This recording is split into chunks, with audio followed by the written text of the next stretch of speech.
cherry နောက်ဆုံးတော့လေနေရဘယ်ချင်းနေကိုရောက်ငါဘယ်ချင်းနေမှာရှိနေရဲဆိုတာ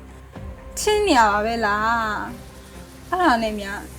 ကိုမနာလို့ဖြစ်ပြီအောင်မြအောင်လုပ်မယ်လေးပါလေးနဲ့ แถมยังความดีเข้าตัวอีกด้วยแล้วดูดิไอ้ผู้ชายนั่นน่ะ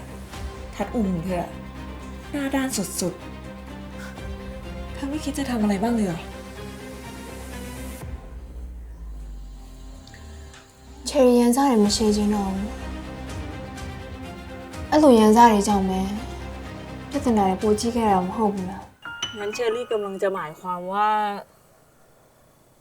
ต่อให้เราไม่มีเชอรี่ เราก็ยังมีนาฬิกาเป็นตัวแทนเชอรี่ใช่ไหม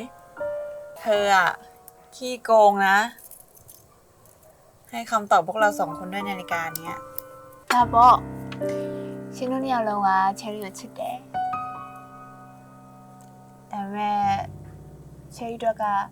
ရှင်ဒီဆုံးသစိမ်းတွေလိုမျိုးငါတို့နှစ်ယောက်တကယ်ဝေးဖို့ဖြစ်လာလို့ Fortune TV မှာထုတ်လွှင့်ပြသနေသောအစီအစဉ်များကို Fortune TV application နဲ့လည်း Dial Live ကြည့်ရှုနိုင်ပါတယ်။